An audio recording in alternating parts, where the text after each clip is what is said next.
Mapagpalang araw mga kaibigan at katropa, magbibigay tayo ng reaksyon sa sinabi ni Bob Arum at ni pambansang kamao Manny Pacquiao. Bob Arum puring-puri sa kanyang alaga na si Monster ng Japan na ayon kay Bob Arum, Inoue is tremendous fighter, probably better than Pacquiao. Napaka-bold na statement mula kay Bob Arum para ikumpara si Naoya Inoue sa dati niyang alaga at nag-iisang 8th Division World Champion sa mundo ng boxing na si pambansang kamao Manny Pacquiao. Nasabi yan ni Bob Arum matapos duminahin ni Naoya Inoue si Stephen Fulton ng nakaraang buwan para maging Unified WBO WBC Super Bantamweight Champion sa una niyang laban sa Super Bantamweight Division. At naniniwala si Bob Arum na kayang umakyat all the way to the lightweight limit of 135 pounds pero sa 140 would be a bridge too far ayon kay Arum. Mukhang mas bilib na si Bob Arum sa alaga niyang Monster ng Japan kaysa sa ating pambansang kamao. Dahil nag-offer ng tulong sa Monster ng Japan si Pacman, indicated he would be open arms to helping Inoue acclimate himself to higher weight classes. Nakaya naman ni Pacman dahil siya lang ang nag-iisang 8th Division World Champion sa mundo ng boxing. Dagdag pa ni Pacquiao, gusto niya si Naoya Inoue dahil naturuan niya ito sa Japan bago pa ito naging multi-weight champion. At dahil naisip na nitong si Naoya Inoue moving up in weight divisions, nasabi ni Pacman na I hope I can teach him and supervise his workout and training. Nais ni Pacman na i-train ito. Ayon kay Pacman, I want to train him, supervise his training if he wants to move up to higher weight division.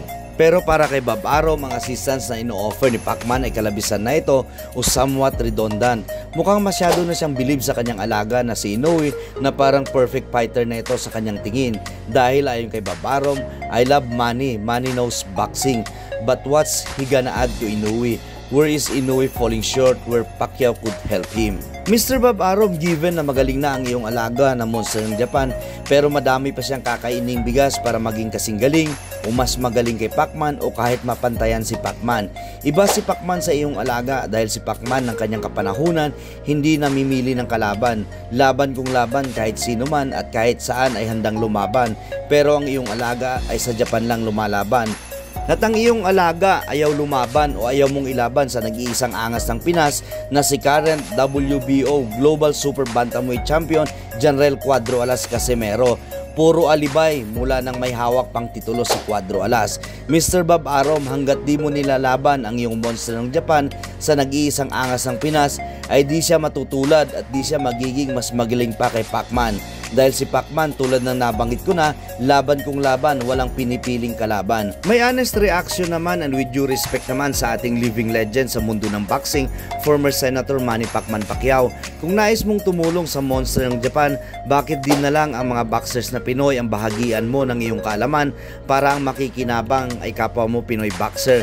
Yes, may mga coaches, trainers na silang Pinoy, yung iba marahil imported pa ang mga coaches. Ganon din si Naoya Inoue, may coaches at trainers na din na Hapon. Kaya hayaan mo na Mr. Senator. At bakit doon mo gustong i-offer ang iyong tulong sa isang banyaga? Maraming magagaling Mr. Senator sa Pilipinas na nag-aantay lang na mabahagian mo ng iyong kaalaman sa boxing.